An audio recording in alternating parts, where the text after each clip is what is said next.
Mesdames et messieurs, bonjour. Qu'est-ce qui a bien pu changer et contraindre à présent le parti d'opposition farouche à Patrice Talon à opter pour une participation active aux prochaines jours électorales? La question taraude les esprits et nourrit les débats sur la toile depuis que ce parti a décidé, contre toute attente, de se conformer aux textes électoraux en vigueur. Le tout dernier acte étant le Conseil national à l'issue duquel les démocrates ont formulé des exigences pour une élection festive. Cependant que le doute persiste quant à une participation effective. Iront-ils, n'iront-ils pas aux élections? La question est là, tout entière. Et bien malin qui peut dire si les démocrates tiendront le pari de leur toute première participation à une compétition électorale sous le régime de la rupture. 2019, 2020, 2021, 3 consultations successives sans une participation des démocrates. Jules de Bonaventure Lodjou, bonjour, bienvenue sur Zone Franche. Merci beaucoup, bonjour. Ancien chef d'arrondissement de Tofort, puis député de la 5e législature, vous êtes l'actuel secrétaire national chargé des opérations du parti Les Démocrates. De quelles opérations s'agit-il? Vous nous le direz tantôt. Votre parti revient d'une tournée au sujet de la cherté de la vie. Ici comme ailleurs, l'on vit plus difficilement. Le gouvernement a déployé une série de mesures pas suffisantes à vos yeux. Vous nous direz, 60 minutes chrono, quelles sont les propositions alternatives du parti présidé par Éric Houndété. Une tournée, pourquoi et pour quelle finalité? Wakabalik Para, bonjour. Emmanuel Bosso, bonjour. Jules de Lodjou, bonjour. Bonjour mon cher ami. Bienvenue sur le plateau de Zone Franche. Avec vous, on va analyser l'actualité politique nationale. Et donc, on parlera politique, comme je l'ai dit, élections législatives, votre collaboration avec les autres formations politiques, que ce soit de la mouvance ou de l'opposition, la santé de votre parti, les démocrates. Mais puisque je suppose que nous fréquentons un peu les mêmes marchés ici au Bénin, où on parle de crise actuellement, je voudrais savoir comment vous vivez cette crise, la cherté de la vie. D'abord, merci beaucoup. Merci à vous de m'offrir l'occasion d'abord de voir, d'admirer vos installations. Merci bien. Il y a déjà au moins une bonne dizaine d'années que je n'ai plus mis les pieds ici, et vous savez pourquoi. Mais avant de commencer, je voudrais bien profiter de votre plateau pour saluer les Béninois. Depuis ceux qui sont très petits jusqu'à ceux qui sont petits parce qu'ils sont très âgés à la maison, en passant par les femmes, ces braves dames qui parcourent des kilomètres pour pouvoir satisfaire les besoins qui sont les nôtres. Je voudrais donc les saluer et leur souhaiter une bonne fête de Pentecôte. Et malgré tout, malgré la vie qui est la nôtre aujourd'hui, malgré les difficultés qui sont les nôtres aujourd'hui, je voudrais donc leur souhaiter bonne fête. Donc une fois encore, merci à vous de me faire l'honneur de m'appeler sur votre plateau. On a partagé.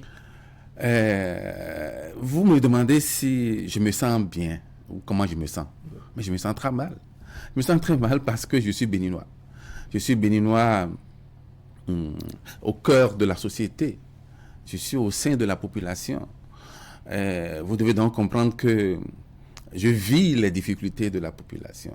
Donc je vis très mal. Parce que pour pouvoir satisfaire aux besoins matin, midi, soir, c'est difficile. Vous imaginez si c'est difficile pour moi, ce que ce sera pour nos parents au village. C'est très difficile, mais on essaie de s'adapter. On fait ce qu'on peut. On essaye d'accompagner la population comme on peut, mais c'est très difficile. Vous les accompagnez en quoi faisant déjà? Bon, vous savez, avant d'être homme politique, avant d'être responsable, vous venez d'abord d'une famille. En tant que membre de famille, lorsque votre frère, votre soeur, vos parents ont des difficultés, vous aussi, vous n'êtes pas à l'aise. Donc vous travaillez à partager un temps soit peu ces difficultés-là avec eux. Vous savez comment ça se fait. En dehors de ça, vous êtes acteur politique, vous avez des militants. Le fait simplement de les accompagner par des conseils, par des orientations, vous participez à alléger la tâche. Mais une chose est sûre et certaine, on vit très mal la vie est difficile aujourd'hui au Bénin. La vie est difficile, le gouvernement, sinon les dirigeants actuels en sont conscients. Il y a eu des mesures qui ont été engagées à l'effet de soulager les populations. C'est même assorti d'une tournée gouvernementale où on a vu les membres du gouvernement, les membres de l'exécutif sur le terrain pour expliquer la situation. Quel retour vous avez eu au niveau de votre parti, les démocrates? D'abord, c'est vrai que chaque gouvernance s'organise. Moi, personnellement, j'ai été très surpris de la décision du gouvernement d'aller expliquer la vie qui est chère. Ça m'a paru bizarre, mais chaque gouvernance a son organisation. Donc, ils sont allés expliquer, mais ce n'est pas la population qui sont allés expliquer. Ils sont allés expliquer à leurs militants. Parce que moi, par exemple, j'aurais bien voulu aller écouter mes dirigeants. Mais je n'en ai pas eu l'occasion. Parce que je ne suis ni BR ni UP. La plupart des personnes qui ont été invitées à ces rencontres, c'est les militants UP et BR qui ont été... Enfin, les militants de la mouvance qui ont été invités. Ceci dit, c'est le constat. C'est le constat. Je n'analyse même pas encore. C'est le constat. Vous savez, c'est sur cas d'invitation que vous participez à ces rencontres-là. Et ceux qui sont invités, pour la plupart, c'est les militants de la mouvance. Ce que cela ne soit, ce n'est pas le principal. Le principal, c'est le message qui est passé. Pour la plupart, vous savez, ça a été relayé, c'est d'expliquer comment la vie est chère. D'expliquer peut-être pourquoi la vie est chère. Ouais. Mais en réalité, est-ce que c'est la préoccupation de la population aujourd'hui? La population qui ne mange pas à sa faim, qui a des difficultés à s'acheter même le gari, simplement. Vous savez, il y a des familles qui aujourd'hui ne survivent qu'avec le gari, matin, midi, soir. Transformé en eba ou bien en galigne, ainsi de suite. Mais il y a des familles qui ne vivent que par ça aujourd'hui. Mais allez leur expliquer pourquoi ils utilisent le gari. Vous ne trouvez pas pertinent qu'on fasse comprendre aux populations les raisons qui ont justifié la cherté de la vie, qu'on puisse expliquer également aux populations l'effort que le gouvernement fait pour leur apporter ne serait-ce qu'un soulagement? Oui, expliquer à la population l'effort que le gouvernement fait, c'est une bonne chose. Mais la préoccupation principale de la population, c'est d'avoir à manger. Si vous avez faim, vous qui êtes là, vous avez faim, et que vous ne trouvez vraiment pas à manger, on vient vous dire, bon, vous avez faim parce que il y a eu Covid, vous avez faim parce qu'il y a eu ceci, et qu'on ne vous permet pas de garnir votre assiette, ça ne vous sert à rien. Ceci dit, c'est l'organisation de chaque gouvernance. On les a vus sillonner, on les a vus aller expliquer. Moi, ma principale préoccupation est que j'ai vu le gouvernement aller expliquer à la population que les difficultés que la population vit aujourd'hui, ces difficultés sont dues au Covid, sont dues à la guerre d'Ukraine. C'est ce qui me choque, moi, personnellement. Cela me choque parce que... Les causes sont ailleurs, selon vous? Cela me choque parce que nous avons commencé par vivre ces difficultés-là avant la guerre d'Ukraine. La guerre d'Ukraine a commencé quand? Mais avant, ça veut dire qu'on était dans l'Eldorado ici, que tout allait pour le mieux. Mais non, les difficultés existaient depuis. Et ces difficultés ont plusieurs sources. Et nous le savons. C'est vrai que le gouvernement fait des efforts. On a appris que le gouvernement a fait subventionner un certain nombre il paraît. Et ce n'était pas nécessaire d'expliquer ça aux populations pour qu'elles sachent que le gouvernement, les dirigeants font quelque chose. Mon cher ami, lorsque j'achetais le carburant à 400 francs, d'accord, et que brutalement c'est passé à 600, à 700, et que vous venez me dire que vous, là, vous avez subventionné, et malgré votre subvention, moi je paie ça à 700 francs. En quoi est-ce que vous me convainquez? Alors qu'à côté d'un pays, à côté, dans des pays de la sous-région, parce qu'eux, ils ont subventionné, le carburant coûte moins cher là-bas. Comment voulez-vous que je comprenne lorsque vous me dites que vous avez subventionné le gaz?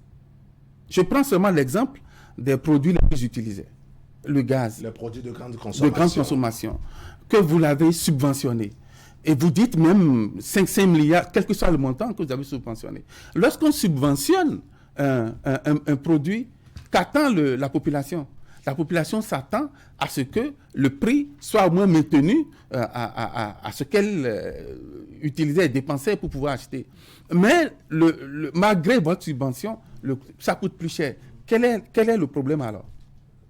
Quel est donc le problème? En résumé, vous n'êtes pas convaincu par les explications données par le gouvernement. Et donc, on vous a senti vous-même, les membres donc, du parti Les Démocrates, sur le terrain, une forme de tournée, pour ne pas dire une forme de contre-tournée. Alors, comment les choses se sont déroulées? Quel retour vous avez eu? Ou bien quel impact cela a eu, n'est-ce pas, sur vous, vos militants, et sur le reste des populations? D'abord, je voudrais nous dire que les démocrates ne sont pas allés dans une contre-tournée. Il faut que ce soit très clair. Nous avons un plan de travail annuel, notre PTA, qui a un certain nombre d'actions, d'activités qui sont programmées. Pardon? Donc, c'est dans l'exécution de ces activités-là que nous avions programmé cette tournée qui avait déjà raté une première fois et on l'a reprogrammée. Et ce n'est que la première phase que nous avons faite. Il reste la deuxième phase que nous allons faire maintenant. Donc, ce n'est pas du tout une contre-tournée que nous avons faite. Pas du tout. Mais lorsque vous vous déplacez et que vous rencontrez les populations et que les populations vous exposent leurs préoccupations, vous voyez avec les populations. C'est justement pour ça que nous avions été amenés à écouter les populations sur ce qui s'est passé. Évidemment, pour les populations, c'est aussi simple que ça. Oui, le gouvernement est passé, mais nous continuons de manger lorsque nous sommes au mieux du fromage de amont, enfin fromage de amont soja. Fromage à base de soja. Et lorsque nous sommes chanceux, nous arrivons à manger 1 ou 2 fois par jour. Donc ça n'a rien changé. Ça n'a rien changé parce que ça ne pouvait rien changer en réalité. Mais lorsque nous sommes dans une république où, je prends un exemple, l'huile par exemple. L'huile, c'est un produit utilisé, à grande utilisation dans notre pays. Donc, j'imagine que le gouvernement a aussi subventionné l'huile. Mais voilà le coût de l'huile aujourd'hui dans notre pays. Mais le problème majeur que les populations ont posé, c'est quoi? L'huile se produit par peut-être, il y a l'huile rouge et l'huile d'arachide et puis l'huile industrielle aussi. Nous avons la chance au Bénin d'être le premier producteur du coton en Afrique. Enfin, c'est ce qu'on a dit. Alors, les graines de coton constituent l'élément principal pour la fabrication de l'huile au Bénin. Nous avons des usines de fabrication de l'huile au Bénin. Mais malgré cela, l'huile coûte très cher. Pourquoi? C'est encore l'Ukraine. Et ce fait que je vais parler de la structure. La structure principale qui produit le coton au Bénin, nous la connaissons, cette structure-là. Cette structure, c'est encore cette structure qui est responsable ou propriétaire des grandes usines de fabrication d'huile au Bénin. Donc, c'est cette structure qui est propriétaire des graines de coton qui sont utilisées pour cela. Et pourtant, l'huile coûte cher. Qu'est-ce qui se passe? Ça veut dire que non seulement nous avons tout ça là dans notre pays et qu'il y a eu encore subvention et l'huile coûte cher encore. Qu'est-ce qui se passe alors? C'est donc simplement le manque de volonté. Parce que si nous voulons vraiment que l'huile coûte moins cher, je ne prends qu'un exemple, il y en a plusieurs d'autres. Si on veut vraiment que l'huile coûte moins cher, que les populations puissent avoir accès à l'huile, on s'arrangerait autrement. Parce que c'est nous qui avons les graines de coton. Au lieu de les exporter, On devait les maintenir pour approvisionner les usines de fabrication d'huile pour qu'on puisse avoir l'huile. Est-ce que vous pensez qu'on a l'expertise au Bénin pour pouvoir transformer ces graines de coton-là en huile? Est-ce qu'on le faisait avant ou Non, mon cher ami, je ne t'informe pas. Vous savez très bien que nous avons ces structures-là au Bénin. Nous avons les usines au Bénin, nous en avons à Boycon. SHB, c'est une usine qui fabrique de l'huile avec les graines de coton depuis fort longtemps et qui existent encore aujourd'hui. Il y a Fludor aussi qui sont là. Ce sont des usines qui fabriquent de l'huile au Bénin. D'accord? Les graines sont les propriétés de qui vous savez. Les usines, pour la plupart, sont aussi les propriétés de qui vous savez. Et il se fait que l'huile coûte cher. Et on vient nous dire que l'huile qui coûte cher là, c'est Ukraine. Soyons sérieux. Je ne suis pas de ceux qui pensent que tout est facile et qu'un gouvernement peut arriver à tout faire facilement. Mais je souhaite simplement que lorsqu'on est à ce niveau de responsabilité, qu'on ne pense pas qu'à soi, mais qu'on pense aux plus faibles, qui souffrent chaque jour pour joindre les deux bouts. Qu'a révélé alors la tournée que vous avez faite? La tournée que nous avons faite a révélé tout simplement que les populations continuent de s'ouvrir comme avant. Que malgré la tournée, là, rien n'a changé. Malgré la tournée, les mesures prises et annoncées, ou alors malgré la tournée tout court? Parce qu'il y a eu des mesures qui ont été annoncées, oui. Et il y a encore eu des mesures qui ont été annoncées il y a quelques jours encore pour un contrôle de l'application effective des mesures qui ont été prises sur le terrain. Je suis heureux. Est-ce que vous ne voyez pas chez vos populations, chez vos militaires également, un besoin, en fait, une envie de ne pas obéir à ce que le gouvernement a pris comme disposition? Non mais, ils ont quoi, ces populations? En fait, ceux qui sont au niveau de la distribution de ces produits qui ont été subventionnés, dont les prix doivent être contrôlés, c'est une minorité. C'est une minorité. La grande masse de la population ne participe pas à ça. Donc la grande masse de la population n'a pas encore vu les retombées.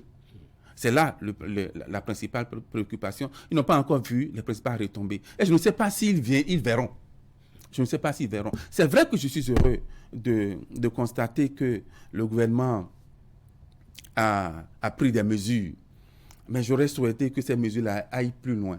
Lorsque vous constatez... Vous aurez suggéré quoi exactement? Oui, j'en arrive. Lorsque vous constatez, vous êtes responsable et vous avez posé un certain nombre d'actes, certainement dans le but d'améliorer la vie sociale, la vie de la République, et que vous constatez que vous avez fait une erreur, il n'y a pas de honte à cela de revenir en arrière.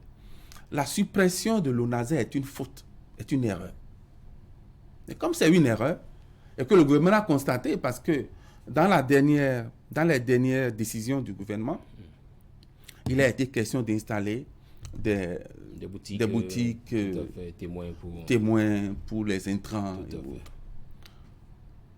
Revenons à la formule de l'ONASA et mieux l'organiser. Pour vous, c'est la meilleure formule. Mais en ce moment. Oui, enfin, attendez.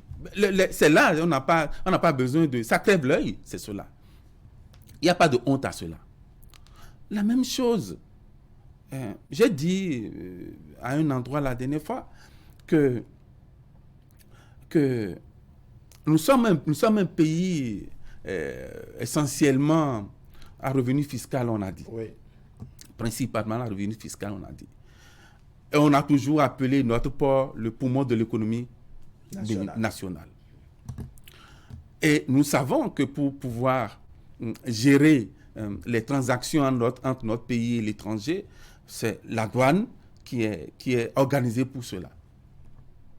Mais vous savez aussi avec moi que depuis un certain moment, depuis plusieurs années, la douane elle-même est contrôlée, est sous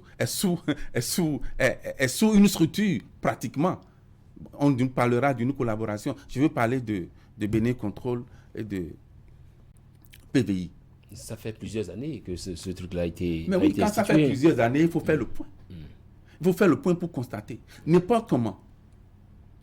Cette structure-là, dans le travail qu'elle fait, dit-on, perçoit presque la moitié de ce qui revient dans la caisse de l'État béninois. Ces ressources-là, qui vont dans les poches de privés, est-ce qu'on ne peut pas s'organiser pour qu'elles reviennent dans la poche, dans la caisse de l'État? Lorsque ces ressources sont dans la caisse de l'État, ça ne peut pas servir à quelque chose. Mais nous sommes dans un pays où toutes les structures de l'État sont défaillantes. Enfin, on a dit qu'elles sont toutes défaillantes. Et la seule solution qu'on trouve, c'est de les privatiser. Ça veut dire quoi? Ça veut dire qu'il n'y a pas une autre possibilité de réorganisation de ces structures-là pour qu'elles soient plus performantes, c'est de les privatiser. Et on privatise à tour de bras. Est-ce que vous voyez encore une grande société? Ce n'est donc pas la solution. Ce n'est pas la solution. De chercher à réorganiser en confiant la gestion de ces... La solution, mon cher ami, et vous devez savoir avec moi, n'est pas de privatiser systématiquement. Je suis désolé. Mais alors, si au niveau du public, le public a montré ses limites, est-ce qu'il ne faille pas faire appel à des privés pour un accompagnement conséquent? Lorsqu'on pense qu'il y a une structure qui est en difficulté, on travaille à réorganiser la structure. C'est ce qu'il faut. On considère tout ce que vous venez de développer un peu comme des suggestions. Oui, c'est des suggestions, mais je dis... Ils ne sont sans doute pas tombés dans les oreilles. Mais je dis aussi, et je plaide, s'il faut le plaider, que l'expérience de PVI, là, qu'on l'arrête. Qu'on professionnalise davantage notre douane, qu'on réorganise. Il faut trouver le mécanisme pour réorganiser, pour que ces ressources-là, qui vont dans les poches du privé, retournent dans les caisses de l'État. Ça permettra de lutter contre aussi la vie chère. Alors, Emmanuel Niambossi, si vous permettez, je voudrais qu'on fasse une certaine synthèse, n'est-ce pas, face à ce premier chapitre lié à la cherté de la vie. Le gouvernement est sorti, les démocrates également sont allés sur le terrain et visiblement rien n'a changé. Comment vous envisagez l'avenir en ce qui concerne cette situation, l'avenir du pays? En ce qui concerne la vie chère? Oui. Vous savez, nous sommes dans une position où nous faisons des propositions. Il y a des gens qui sont élus ou nommés pour exécuter. Nous avons fait des propositions au gouvernement. Nous espérons que le gouvernement tienne compte de cela. Mais une chose est certaine. Nous sommes aujourd'hui, nous a-t-on dit, un pays à revenu intermédiaire. Ça veut dire que nos caisses sont quand même en bonne santé. Si nos caisses sont en bonne santé, il faut qu'on recense tous les produits à utilisation, à grande utilisation de notre population pour les subventionner et contrôler. C'est la première des choses, véritablement. La deuxième chose, les choses qu'on peut réaliser dans notre pays, ici, qui peuvent accompagner les populations dans cette vie chère-là, il faut que ces produits ne prennent pas le coup des produits importés. Et je mets l'accent sur l'huile. Je mets l'accent sur l'huile parce que nous savons tous que le produit essentiel, principal, qui produit cette huile-là, nous produisons ça au Bénin, ça existe. Au lieu donc de l'exporter pour se faire de l'argent dans sa poche, nous proposons qu'on les maintienne ici pour approvisionner les usines qui existent, pour fabriquer donc l'huile sur place, pour que les populations puissent en bénéficier. Ça permettra de voir que nos dirigeants pensent vraiment aux populations plus que leurs propres intérêts. Sinon, aujourd'hui, ce qui se passe, c'est plus l'intérêt individuel qui prime sur les besoins de la population. On va souhaiter que vos suggestions ne soient pas tombées dans les oreilles dessous. Et donc, on va faire un pas en avant, Emmanuel Niambossi, n'est-ce pas? Il y a une date qui est retenue, en tout cas des acteurs politiques. C'est le rendez-vous du 8 janvier 2023 pour donc les consultations électorales en ce qui concerne les élections législatives. On voudrait savoir, est-ce que le parti, les démocrates, souhaitent participer à ces élections?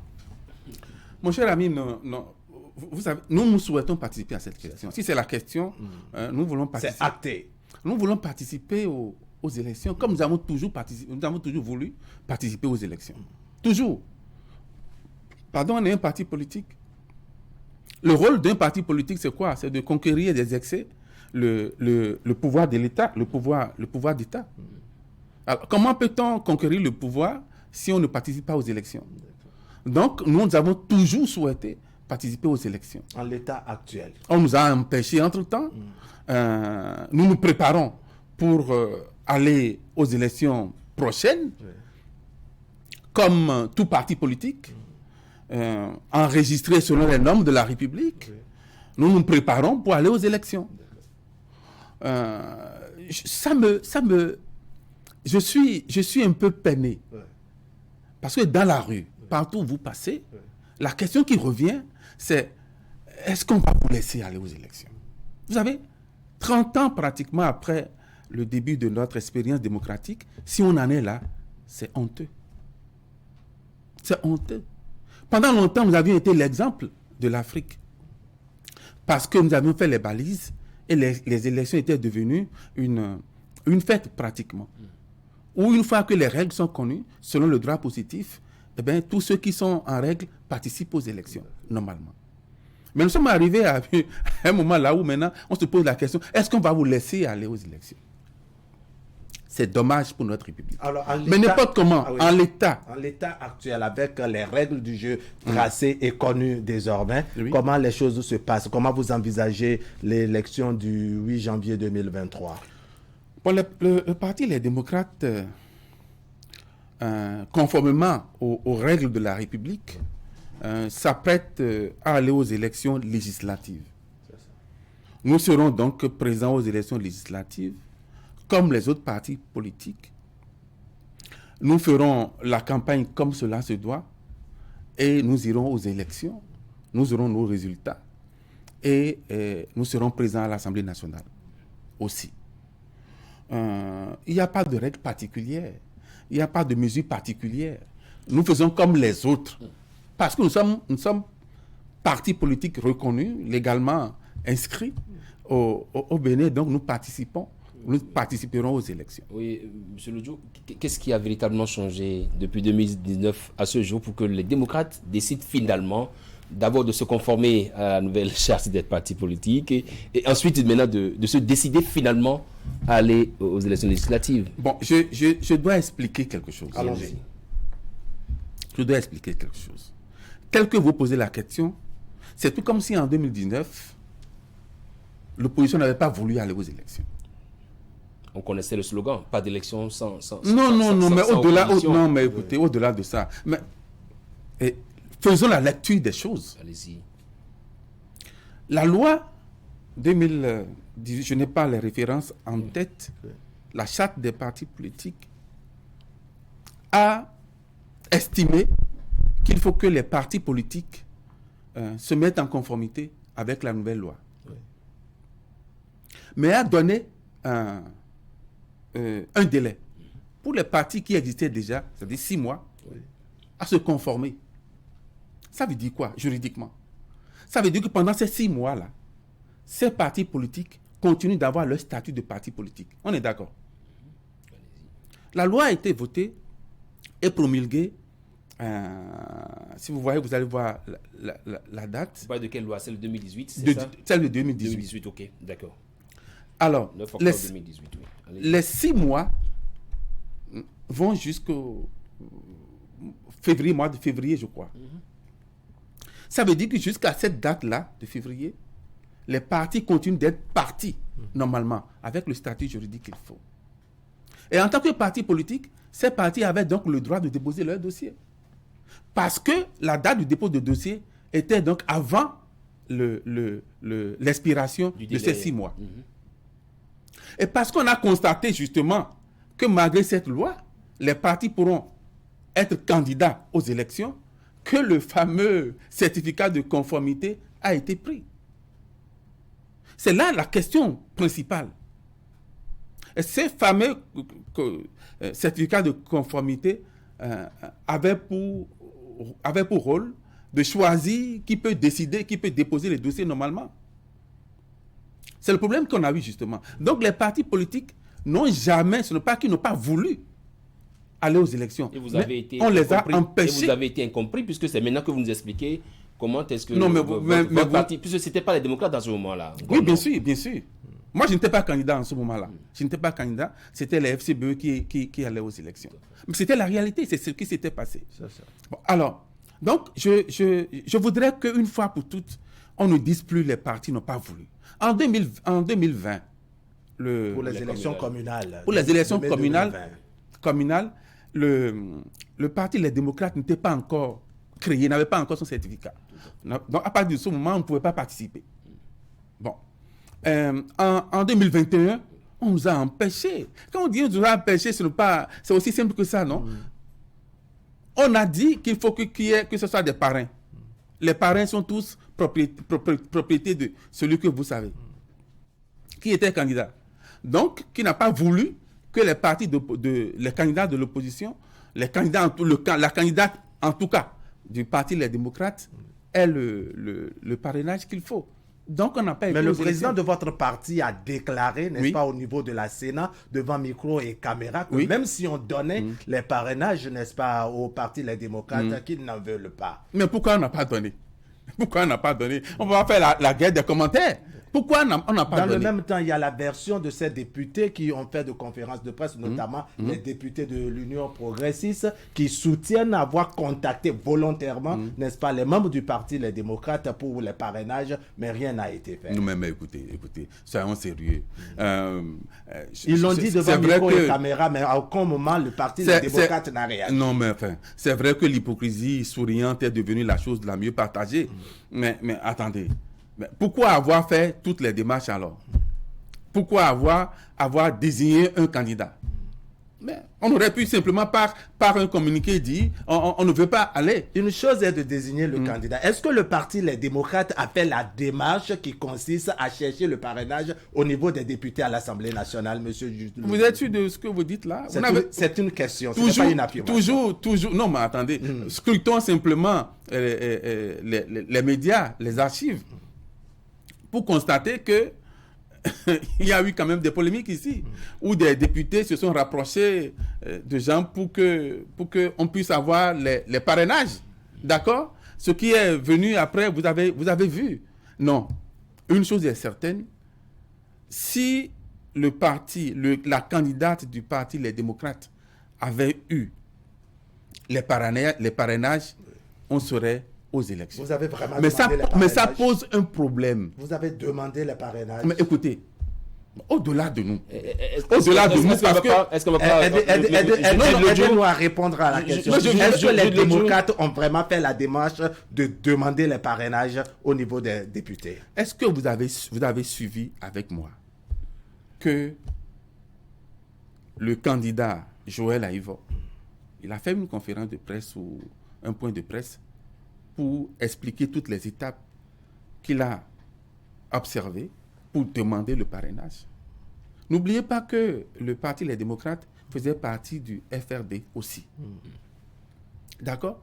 Donc, il a expliqué toutes les démarches, les rencontres qu'il a eues, les rendez-vous qu'on lui a donnés pour avoir. Il a fait tout ça. Il a eu quoi? Le problème de fond est celui-ci.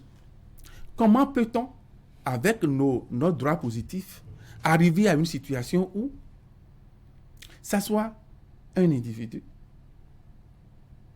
qui accepte donner parrainage de ses députés à un candidat qui doit être son adversaire? C'est le problème de fond que nous avons. Alors, pour 2023, on va faire le débat. Pour 2023, pas question de parrainage, ce sont les législatives. Dites-nous, vous avez eu des rencontres avec le médiateur de la République, vous avez participé également à la rencontre avec le clergé, il y a eu cette mission de la francophonie également qui était au Bénin. Dites-nous, à ce jour, quel est le point d'étape qu'on peut faire des démarches qui ont été menées pour qu'il y ait des élections législatives inclusives, on va revenir sur le mot si vous voulez également, en 2023. Je suis heureux que vous utilisiez le mot inclusive, parce qu'en réalité, vous avez constaté avec moi que les élections passées n'étaient pas inclusives.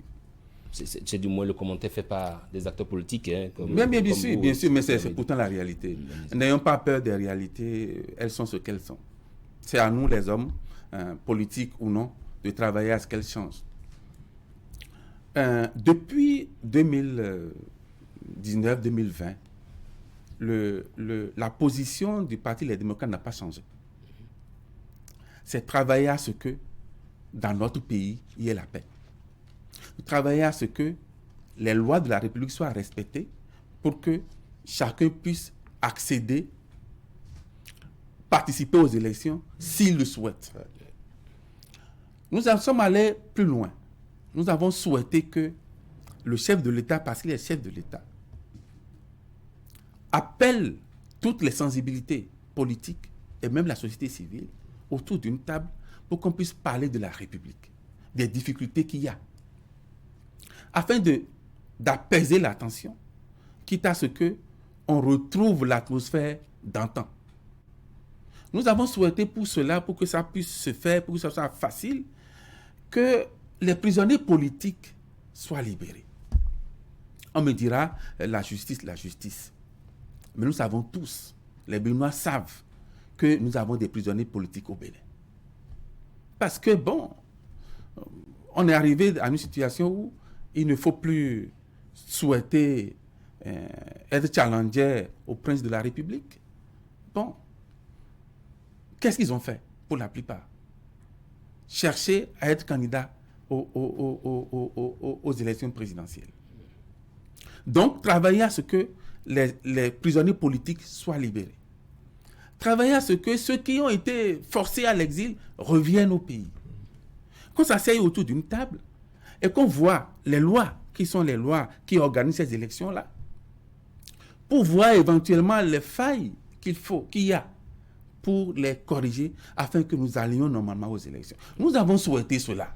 Mais nous, comme l'a dit l'autre, c'est notre souhait. Nous avons demandé. Ouais. Mais nous n'avons rien vu venir. Mais vous n'en faites pas une condition sine qua non à l'organisation ou à la participation aux élections législatives. J'ai entendu quelqu'un dire, oui, parce qu'ils ont fait cet appel-là, où ils ont évoqué ces questions-là, c'est qu'ils ne veulent pas aller, comme d'habitude. Ce quelqu'un, c'est qui? Quelqu'un. Donc, ils ne veulent pas aller. Que ceux-là qui se disent que s'ils ne viennent pas, ce serait bien parce que, ils pourront être nommés à nouveau, qu'ils se trompent. Ils se trompent. En 2023, le Parti Les Démocrates seront présents aux élections législatives. Nous avons énuméré à chaque fois les conditions idéales pour que le Bénin renoue avec sa tradition. Les grandes lignes de ces conditions, c'est quoi? Oui, c'est ce que je viens de vous dire. Et ajouter à cela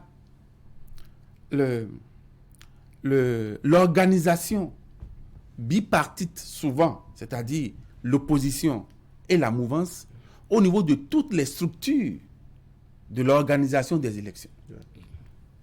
N'oubliez pas qu'avant 1990, c'était le ministère de l'Intérieur qui organisait les élections dans notre pays. À partir de 1990, nous nous sommes dit, pour qu'il y ait plus de confiance de tous les côtés, arrangeons-nous pour qu'autour de la table, il y ait toutes les parties, pour toutes les prises de décision et pour le suivi jusqu'à la fin des élections. Reconnaissez avec moi qu'à partir du moment où on a commencé par faire ça, je crois que les élections ont été quand même les plus paisibles et les plus acceptées de tout le monde. Donc, aujourd'hui, vous constatez que c'est juste un camp qui est du début jusqu'à la fin du processus électoral. Vous pensez que la présence de FCBE, vous préférez plutôt qu'il y ait l'opposition farouche à Patrice Talon? Qu'est-ce que vous appelez position farouche? Nous sommes un parti politique. Depuis combien de temps, qu'est-ce que nous faisons? Nous faisons des conférences de presse, nous faisons des points de presse, nous faisons des déclarations pour faire des propositions. En quoi est-ce qu'on est opposition farouche? Ce que les gens auraient souhaité dans ce pays, c'est que tout le monde se taire et se taise. C'est-à-dire que tout le monde se mette sous terre et que personne ne parle. En résumé, vous refutez cette épithète je dirais, d'opposition farouche ou d'opposition radicale au régime en exercice. Mais je ne sais pas ce qui permet à ce qu'on ait ces qualificatifs-là pour le parti. Mais si ça arrange certains, bon, ils n'ont qu'à le prendre. Vous êtes opposition tout court. Quand vous avez, par exemple, vous voyez que FCB est représenté au sein de la Sénat, et que vous dites que l'opposition n'est pas représentée, ça prête à confusion. Écoutez, bon, FCB se dit de l'opposition, parti de l'opposition, vous dites, bon, ok, FCB est là. Vous ne reconnaissez pas FCB comme parti de l'opposition?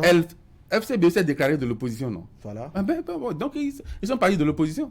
D'accord. Ou bien? Alors, comme le disait Herman, si vous dites qu'il n'y a pas opposition, il n'y a pas peut-être les représentants de l'opposition dans les structures d'organisation des élections, ça porte à confusion, bien entendu. Non, écoutez. Ce qui se passait jusque-là, c'est pratiquement, si c'est 5, si c'est 6, si c'est 6 membres de la Sénat, c'est 3-3, souvent, de manière équitable. Tel que c'est là aujourd'hui, même si on tient compte de la présence de FCBE ou représentant du FCBE, c'est à quelle quantité? C'est infime. C'est totalement infime et ils ne sont capables de rien. Ils ne pourront absolument rien. Parce que s'il y a des décisions à prendre, que fera le seul membre là? Que fera le seul membre là? Bon, c'est le décor qui est planté. Mais la réalité est que on aurait souhaité que l'idéal continue. Que autour des questions d'élection, qui sont des questions sensibles, qui sont des questions qui peuvent être à la base d'éventuels problèmes, il aurait été souhaitable qu'en prenant les gants, en mettant les gants qu'il faut, on mette toutes les parties, du début jusqu'à la fin, à toutes les étapes, pour qu'il n'y ait pas de contestation. Voilà, c'est ce qui est souhaitable. Est-ce que nous avons souhaité? Nous avons tous souhaité. On nous a dit que la présence de FCB au sein de la Sénat, même si sa voix est très infime et ne ressemble à rien à vos yeux, c'est qu'il a au moins le mérite de pouvoir dire à son parti, voici ce qui est pris comme décision, et donc voici ce que j'apporte comme contribution. Maintenant, la question que je vous fais, c'est de savoir... C'est juste pour faire le compte rendu. Je crois que ce n'était pas indispensable qu'il soit là. Parce que ce pourquoi l'opposition devait être présente, c'est pour pouvoir justement contrôler et de faire l'équilibre. Le contrôle peut se faire avec celui qui est là. Mais alors, la question que je vous fais, c'est de savoir pourquoi finalement les démocrates ont accepté participer à cette série de rencontres, puisque en temps, les démocrates, pour le commun des Béninois, c'est la chaise vide. Vous avez assisté à la rencontre avec le médiateur, à la rencontre avec le clergé, sans doute également avec la mission de la francophonie. Qu'est-ce qui peut changer? Qu'est-ce qui va changer? Non, c'est ça que j'essayais d'expliquer. Donnez-moi un seul exemple où les démocrates ont opté pour la politique de la chaise vide. Donnez-moi un seul exemple. Vous n'en trouverez pas.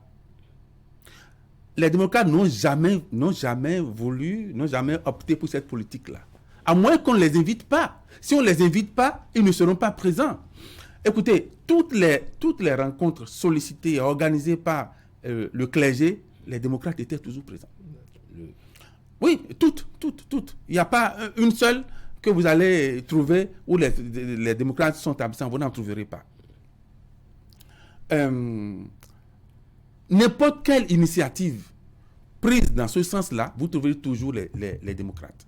Et regardez, observez très bien, toutes les années, à toutes les étapes, toutes les fois où on sort, on sollicite toujours qu'il y ait une rencontre pour qu'on puisse parler de la République. Nous n'avons jamais voulu boycotter, jamais. Nous n'avons jamais voulu boycotter, jamais. Donc rien n'a changé de notre politique, nous.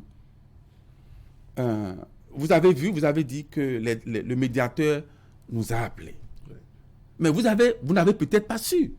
Nous avions déjà écrit au médiateur, nous, les démocrates, pour le solliciter, pour qu'il puisse participer ou écouter ou travailler à ce que on puisse avoir la possibilité de s'écouter dans la République, de s'asseoir parce qu'il joue le rôle de médiateur. Parce qu'il est médiateur, non? Oui. Bon, donc nous l'avons déjà sollicité. pour ça. Donc, qu'on participe à la rencontre, c'est une chose normale. C'est dans l'ordre normal des choses. Alors, nous avions participé et nous avions énuméré tout ce que je viens de vous dire ici. Oui. Nous avons encore souhaité les mêmes choses. Que le médiateur utilise sa toge de médiateur pour travailler à ce que on puisse tenir compte de ces observations-là, afin que les élections à venir soient des élections paisibles, et transparente et inclusive. Alors, pour ces différentes rencontres avec le clergé, rencontres avec le médiateur de la République, rencontres avec la commission de la francophonie, il y a que, bien entendu, les différentes formations politiques sont allées avec, je dirais, leur cahier de doléances. Et dans ces doléances, il y a de ces formations politiques qui sont revenues sur la question des 10% qui figurent donc dans le code électoral. Il faut réunir 10% avant de se voir compter parmi les formations politiques qui vont bénéficier d'un siège à l'Assemblée nationale. Quelle est la position du Parti Les Démocrates sur ce volet-là particulièrement? Bon, écoutez, on a toujours souhaité qu'il y ait réforme du système partisan. Pardon. Mais la question du parrainage, non, la question de 10%, vous avez évoqué. Oui, 10%. Ce pourcentage-là est trop élevé. Au jeu du Parti Les Démocrates. Non, mais enfin, pour la lecture simple, ce pourcentage est trop élevé. Parce que si ce pourcentage est bien appliqué, il peut arriver qu'aucun parti politique n'ait les 10%. Il peut arriver qu'aucun parti politique n'ait les 10%. Même les UP ou BR... Et dans ce cas de figure, le code électoral est resté quelque chose silencieux. Est totalement muet. Totalement muet. Dans la réalité, les 10%, ça fait beaucoup. Ça fait beaucoup. C'est pourquoi pour les démocrates, il aurait été meilleur que, par exemple, 5% serait meilleur. Mais on n'en fait pas un problème, nous, au niveau des démocrates. Ce n'est pas une condition métallique chez vous. Non, pas du tout. Mais on fait remarquer que c'est une disposition un peu exagérée, maladroite. Mais nous, on n'en fait pas un problème particulier au sein des démocrates. Mais nous souhaitons, autant que possible, que ça soit revu pour le bien du système partisan en général. Voilà. Est-ce que ce n'est pas paradoxal d'entendre un parti politique dire nous allons aux élections, nous sommes prêts à prendre part aux élections législatives de 2023, 8 janvier en l'occurrence, et en même temps de formuler des exigences, sans ça, il n'y a pas ci, sans ça, il n'y a pas ça. Est-ce que ce n'est pas ça qui, en fait, entretient le doute dans la tête des populations et de vos militants aussi? Bon, je crois que si vous lisez bien nos déclarations, il n'a jamais été dit, sans ceci, il n'y aura pas. Jamais. Nous avons formulé les conditions qui sont les conditions idéales pour retrouver la paix et la quiétude dans notre pays. Et je ne vois pas ce Béninois-là qui ne va pas reconnaître cela. Donc tout ce qui peut être bien, nous sommes dans notre rôle. Nous, ce que nous souhaitons est que la démocratie s'épanouisse dans notre pays et qu'on quitte le chantier des violences, de l'exclusion comme mode de gouvernance pour une vie démocratique sereine. Et pour cela, nous estimons que ces conditions, si elles sont remplies, permettront à ce qu'on arrive à la fête que tout le monde souhaite. Donc nous les évoquons à chaque fois. Toutes les fois où il y a l'occasion, on rappellera cela. Mais ça ne nous empêchera pas, nous là, les démocrates là, d'aller aux élections en 2023. On sera présent en 2023. Quelle que soit la condition, on sera présent. Alors, quelles sont selon vous les chances pour que ces doléances, n'est-ce pas, soient prises en compte? Vous avez évoqué tantôt le médiateur. Oui, médiateur de la République. Le clergé catholique. Le clergé, la francophonie. Oui. Il y aura certainement encore bien d'autres structures que nous avons contactées, à qui nous avons remis nos doléances. Nous avons expliqué la situation du Bénin. Et nous avons suggéré que ces structures interviennent. Ces structures vont certainement intervenir. Et les démocrates ont encore d'autres actions dans les jours à venir pour toujours rappeler ces conditions qui sont des conditions indispensables pour la paix. Aujourd'hui, il y a certains acteurs politiques qui n'en parlent pas, qui ne réagissent pas, parce que peut-être ils jouissent de la condition qui est celle ambiante aujourd'hui. Mais demain, ça va les rattraper. Parce que si on ne prend pas garde, et que la situation injuste demeure ainsi, la roue tourne. Et lorsqu'elle va tourner, cette situation injuste-là ces situations injustes s'appliqueront aussi à ces derniers. C'est pourquoi si on est acteur politique, si on pense véritablement au bien de son pays, on doit tous se lever pour demander à ce que ces conditions-là, ces injustices-là soient réparées.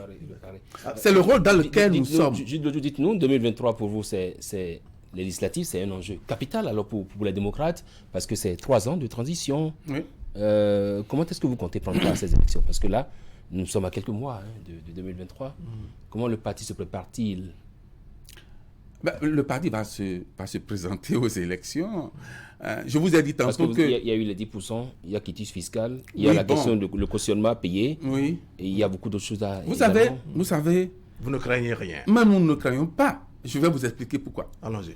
Notre tournée que nous avons faite, en vous disant que ce n'est pas une tournée réponse aux tournées...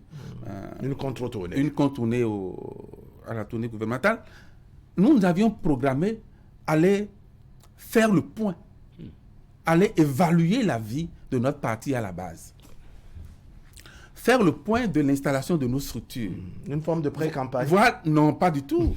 Pas du tout. Lorsque vous êtes une structure à un niveau donné et que vous avez donné un certain nombre d'instructions, d'orientation, c'est une obligation pour vous d'aller voir le niveau d'exécution de ces décisions. Donc nous avons parcouru le pays. Nous allons encore faire le reste au cours de la semaine à venir. Mais nous avons été très heureux de constater que nous sommes un parti présent dans tous les départements du pays, dans toutes les communes du pays, dans tous les arrondissements du pays. Vous ne le saviez pas? Mais laissez-moi finir. Nous savions que nous étions présents, mais l'organisation à ce niveau-là, c'est ça justement. C'est ça qui nous rend très heureux. Nous avons constaté que les institutions que nous avions données ont été suivies à la lettre. Nous avons constaté que le parti est organisé dans tous les villages, dans tous les quartiers de ville, arrondissements, communes et départements. Mais pour un parti qui est aussi implanté, pour un parti qui est aussi organisé, vous pensez qu'on aura peur d'aller aux élections? Mais non.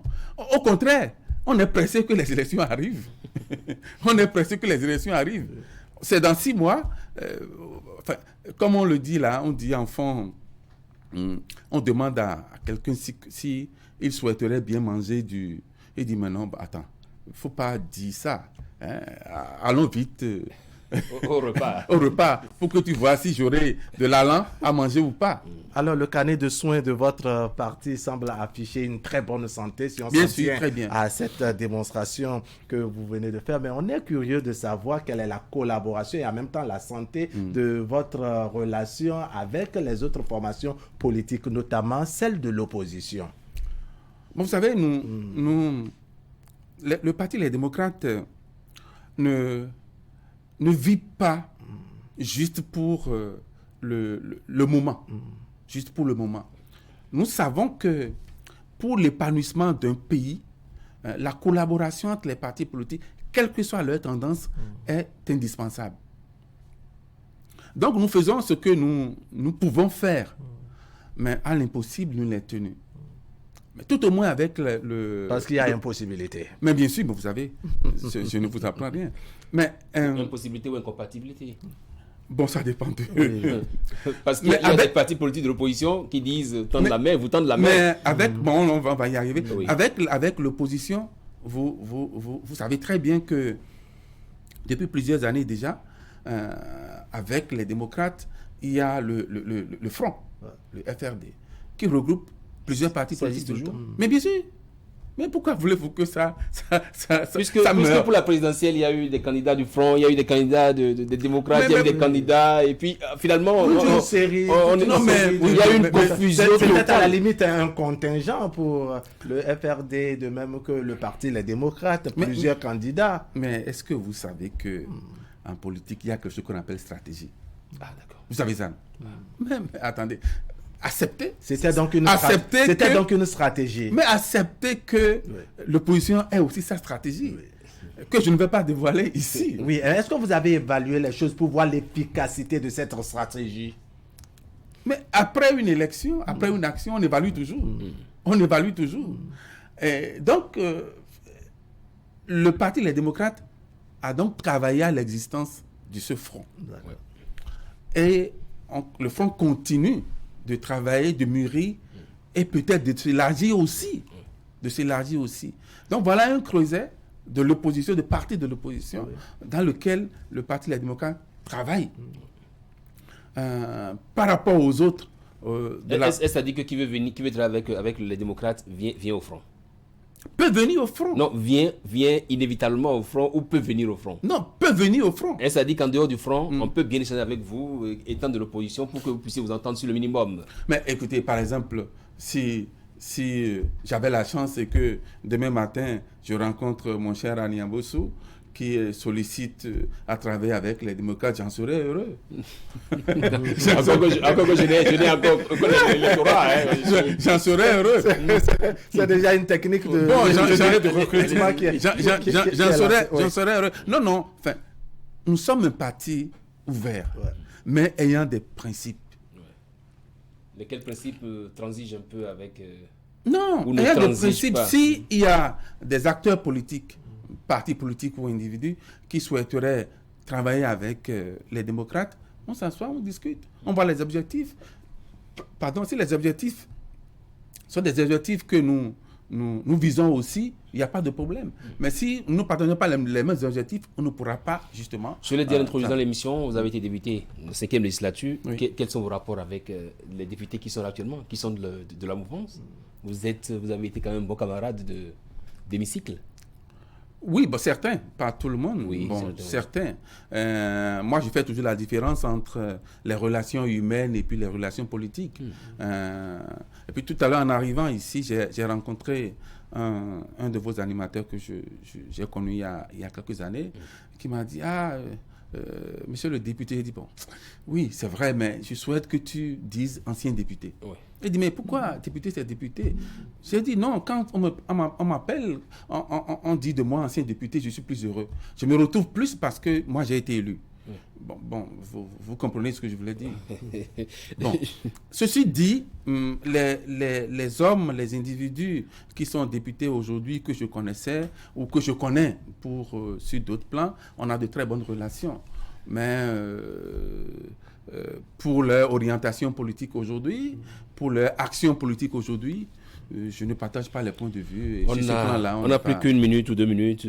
On a une question à vous poser. Où est passé le président d'honneur du Parti des démocrates? On ne le voit que trop. Mais le président d'honneur du parti est bien là. Il est en santé, il est dans son rôle d'ancien président de la République. Ancien président de la République, il est le président d'honneur. Est-ce que vous le sentez plus? Il n'est pas dans l'exécutif. Est-ce que vous le sentez plus dans la position d'ancien président de la République ou de président d'honneur du Parti des démocrates? Parce que les deux à la fois. Les deux. Le président d'honneur n'est pas dans l'exécutif du parti. En quoi la caution du président d'honneur Boni Yayi est-elle nécessaire pour le Parti des démocrates, par exemple? Nécessaire, pourquoi? Moi, je n'ai pas cherché à savoir si c'est nécessaire ou pas. Il se fait qu'au moment où on créait le parti politique, il n'était pas le seul. Il y avait le paix à son âme, Madame Rosine Vieira Soglo. Il y avait aussi le président Soglo. Donc, les discussions qu'on avait faites en ce moment-là, au moment où on créait, avaient été faites avec toutes ces personnalités-là.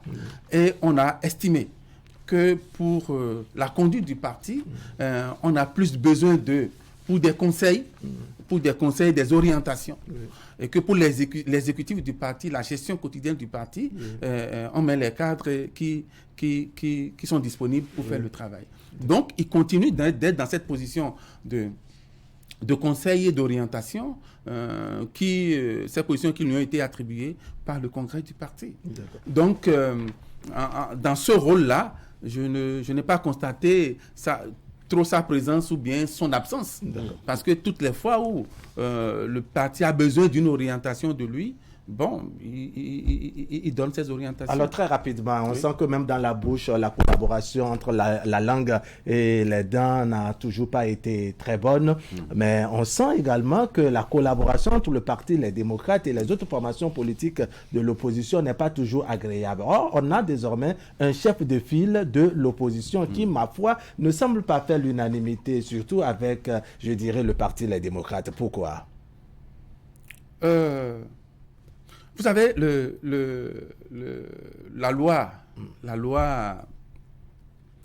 a parlé de chef de file de l'opposition. Ouais. Il a été désigné. Bon, je crois que les organes qui l'ont désigné sont certainement satisfaits du rôle qu'il joue. Nous, on est parti politique de l'opposition.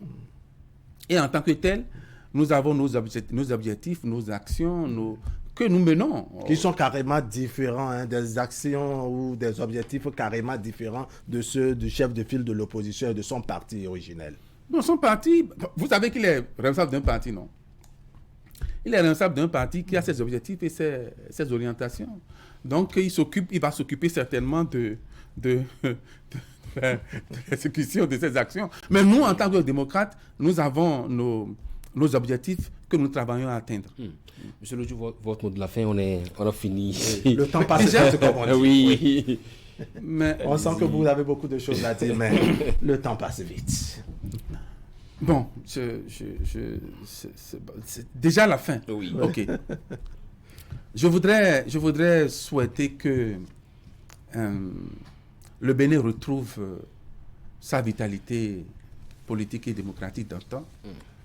Parce que la vitalité démocratique d'un pays, c'est aussi l'indépendance de la presse. Je suis heureux de me retrouver aujourd'hui sur les plateaux de Canal. Je souhaite que ça continue ainsi. C'est le Bénin qui en sortira grandi. Je voudrais souhaiter aussi... Même si en temps c'est le parti qui a décidé de s'octroyer un repos tactique, je ne vais pas... Un silence souverain. Je ne vais pas vous donner une réponse qui pourrait vous gêner. Non, je ne vais pas donner cette réponse-là. Je dirais simplement que notre République a besoin de tous ses enfants. Ceux qui pensent que ce n'est pas le cas se trompent. Vous voyez, pour la question de l'insécurité, où des vrais terroristes sont aujourd'hui aux portes de notre pays, on a besoin de la cohésion de toute la population. C'est des gens qui peuvent venir rester dans les villages pour un jour se lever et frapper. Ce sont les habitants du village qui seront les premiers à les identifier et à informer. Dans ce rôle-là, on a besoin de tout le monde.